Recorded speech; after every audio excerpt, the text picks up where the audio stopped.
Queridos irmãos, no sexto domingo do tempo comum, a igreja está retomando o que foi proclamado já na semana passada. Vocês se recordam dos outros dois evangelhos? Jesus primeiro começou falando sobre as bem-aventuranças. Aí na semana passada, Jesus chamou os discípulos de sal da terra e luz do mundo. Hoje, Jesus estabelece a sua lei. E é muito interessante notarmos que todos esses capítulos que eu vou citar, quinto, sexto e sétimo de São Mateus, são o chamado discurso do Sermão da Montanha. Por um lado, nós temos a figura de Moisés, que era muito conhecida pelos judeus. Eles tinham já uma lei, e essa lei foi dada pelo próprio Senhor no Monte Sião.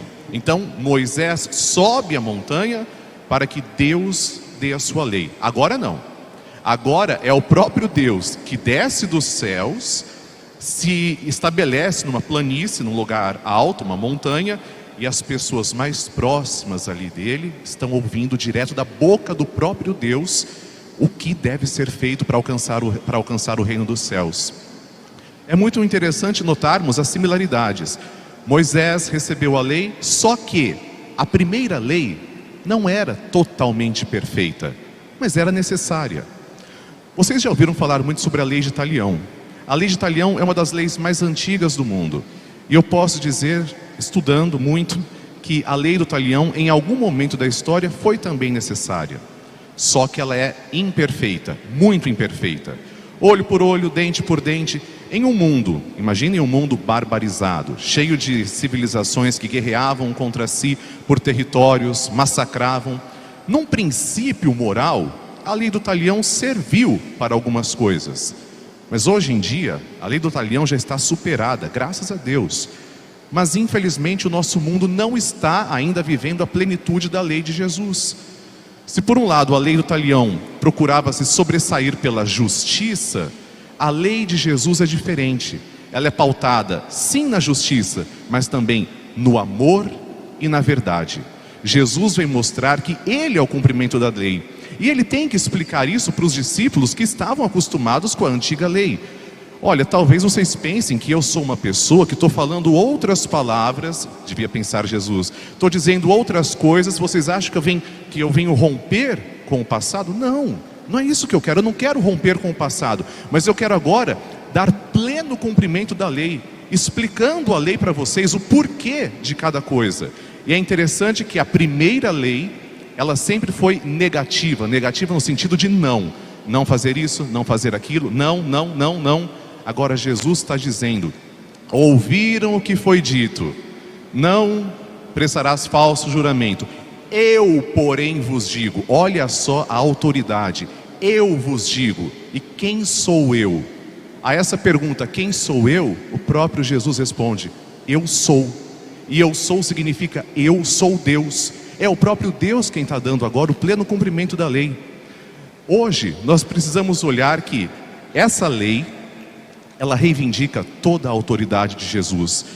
Muitas vezes nós pensamos, eu não matei, eu não cheguei a roubar. Talvez você não tenha cometido o ato, nós não cometamos o ato terrível, mas o que se passa lá no interior do nosso coração? Será que teve o desejo de matar? Será que teve o desejo de possuir o que não é meu? Será que teve o desejo de cobiçar? Será que teve o desejo de prejudicar alguém? De falar mal de alguém? Quantas pessoas falam mal gratuitamente? Então eu não cheguei a matar a pessoa, eu não fiz o ato, mas no meu coração eu já cometi esse pecado. Eu matei essa pessoa, e eu quero que ela se prejudique, eu quero que ela morra, eu quero que ela se ferre. Perdão com a palavra, mas é o que de fato acontece no mundo prático, é isso. Nós às vezes não cometemos o ato, mas desejamos o mal para uma pessoa. E aí, eu venho para a Santa Missa e Jesus diz, antes de apresentar a tua oferta diante do altar, vai se reconciliar, pede perdão pelo que você está fazendo, pede perdão para Deus, se reconcilia com essa pessoa, ou você tem uma outra opção, vai pagar tudo depois quando o oficial de justiça te entregar para o local adequado. Daí também muitos teólogos falaram sobre a existência do purgatório. E Jesus adverte, é muito melhor você se reconciliar com teu irmão aqui na terra do que deixar para pagar depois. porque todas as nossas escolhas, todas elas, têm consequências. É por isso também que hoje, na leitura do livro do Eclesiástico, o autor é muito claro. Você tem diante de si o fogo e a água.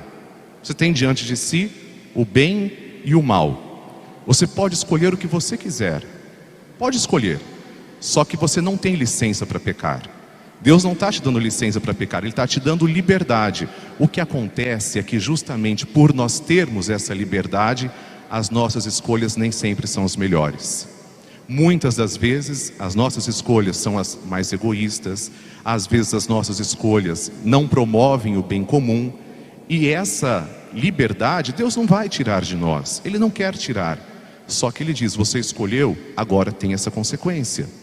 É inclusive daí que surge uma pergunta que a humanidade sempre se fez: de onde vem o mal? Nós estamos lendo o livro do Eclesiástico, primeira leitura. Gente, o livro do Eclesiástico, escrito depois do exílio da Babilônia, ele queria responder essa questão: como é que Deus permitiu que um povo sofresse tanto na mão de estrangeiros? Os do reino do norte com os assírios, os do reino do sul com os babilônios. Como é que Deus permite tanto mal? Será que Deus é quem está castigando? Será que Deus tem prazer em ver as pessoas sofrerem? Deus tem algum prazer nisso? E aí, agora uma coisa que eu quero que vocês guardem para sempre. É justamente para essa resposta que foram escritos os 11 primeiros capítulos do livro do Gênesis. Entenderam? O mal predominou, o povo foi destruído, o povo foi levado para o exílio.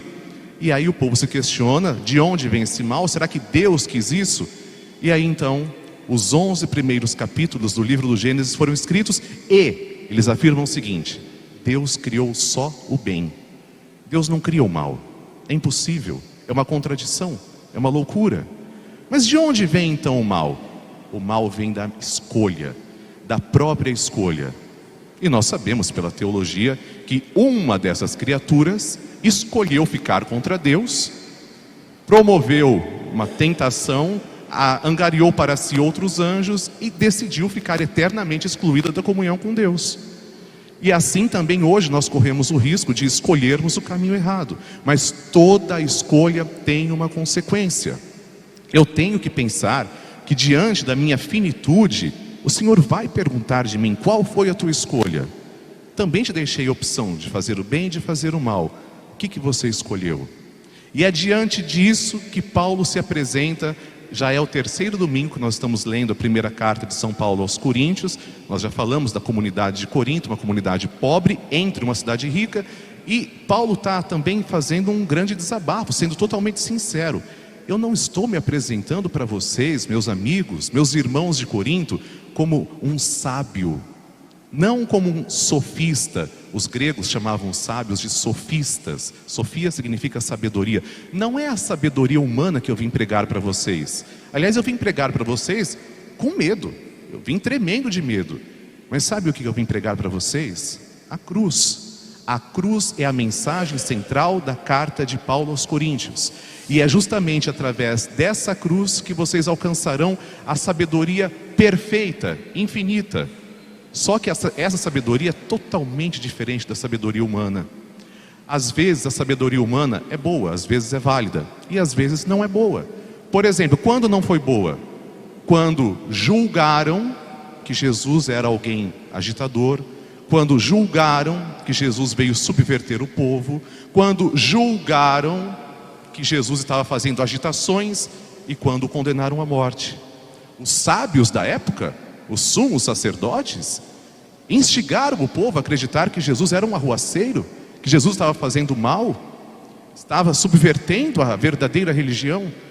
E tinha sabedoria nisso. Quanta falta de sabedoria divina, verdadeira. E Paulo está dizendo para essa comunidade: é justamente para vocês que eu estou pregando a maior sabedoria de todas. O Logos, o Deus visível, esse Deus encarnado que vocês conhecem, que morreu por vocês e que ressuscitou. Meus irmãos, Jesus hoje quer colocar todo o cumprimento da lei e dando novo sentido. Ele não veio só para colocar vamos dizer assim, literalmente, mandamento 1, mandamento 2, mandamento 3, não. Ele dá pleno cumprimento, porque às vezes é até um pouco fácil fazermos um checklist e o nosso coração, no fundo, não obedecer à própria lei que nos é recomendada. Eu não traí a minha esposa, por exemplo. Mas eu tive a tentação e eu tive vontade de fazer isso. Eu tive a vontade de fazer. Eu cobicei no meu coração algo que não é meu. Falei mal. Meus irmãos, é tão atual isso. E é por isso que a lei de Jesus supera muito, de longe, a lei do talião. A lei do talião, como eu disse, num princípio de civilização, foi útil. Hoje não mais. Porque a lei de Jesus, essa nova lei, dá pleno cumprimento à antiga e a atualiza no mundo. Se por um lado nós tínhamos uma justiça, até muitas vezes com vestígios de crueldade, a lei do Senhor é diferente. É uma lei de justiça, de amor e principalmente da verdade. Não há como ser cristão se nós não colocarmos em prática todos esses mandamentos do Senhor. Não queremos entrar no reino dos céus, para isso é preciso ser perfeito. Para isso é necessário seguir essa lei, do jeito que Jesus ensinou. Não mais as 365 prescrições que os antigos judeus tinham. Não, mas seguir esse modo de vida, essa carta magna, esse jeito que Jesus deixa para nós como exemplo, para que possamos estar com Ele para sempre. Louvado seja nosso Senhor Jesus Cristo.